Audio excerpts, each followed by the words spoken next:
Today, we're going to talk about adding fog and make some leaves blow in the wind. And here we are again with a wonderful blank storyboard. You'll notice I changed truck pulls up to girls' dorm to truck outside girls' dorm. Remember, I did not rig this truck, and I wanted to emulate the same shot as the dad drop off. So literally it's the same setup, same camera, same everything, and the truck does not move. All right, let's take a look at the shot. So here's the shot. It's just a quick zoom. You'll see the leaves move, and there's some action of the boy turning off the engine inside and the girls looking out towards the dorm. And that is it. Let's start at the top again, and I'm going to talk about some lighting. I added headlights to the car. The lamp light that's illuminating the car and the lamp itself are two different lights. I'll explain that in the Blender file. And the lamp inside the hallway, I believe, is just a light. No actual lamp in there, just a light I dropped in there. And the moonlight is a giant area light. And I also added atmosphere a little bit, so you can see the lamp post is just a little bit of atmosphere there coming out of that lamppost light. And you can sort of see the whole area has some fog to it if you look closely. Let's watch it one last time. So just a quick zoom, see the leaves. All right, let's go to the Blender file. Okay, I'm going to talk about the lighting, then I'll go into the render mode in my viewport to show you it more specifically. But my computer works a lot faster if I'm not in that mode. So first thing I'm going to do is, look, atmosphere, a giant square around the whole scene to add some atmosphere. Plenty of tutorials on that. This light here is my giant area light, slightly blue in order to emulate sort of the moonlight of the evening. I did not do, if you look at my world, nothing in the world. So just that area light is creating all of that light. I didn't add a texture to the world. Now let's go into our truck. We'll see if we can get in there and look at those headlights. These headlights here. I think I did the same thing for the headlights of the car, and yep, the headlights are going to glow. So I do a glow for my object, and then I do a light for the emitter.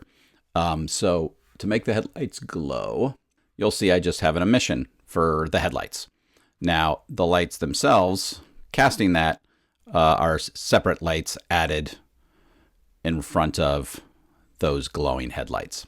And I do the exact same thing up here for the lamppost. The lamppost has a bulb, and I add an emission to that. And then the lamppost itself has a light to cast the light on the truck. And then I've repeated that down here for the other lamppost. So let's look at this with some lighting. So now the atmosphere is turned off in this because it bogs down my computer, as is the grass. So we're not going to be able to see any of that. So let's start by turning off all the lights. The only lights in this scene right now are the headlights from the truck. And then I have a light inside the truck as if it's the dashboard lighting them up. Let's turn on some lights. So we have the lamp post lights coming on that sort of light up our truck. Let's go back to the giant area light that is outside. And let me see if I can find our interior lights. There are my interior lights for the entranceway. There's the basic lighting for the scene. I'll discuss the dashboard light lighting up the inside of the truck tomorrow when we have that closer shot. But right now I want to stick to this outside wide shot angle. So now I want to quickly talk about the trees. In order to make the leaves move, I followed a tutorial about animating trees. I will drop a link to that in the description.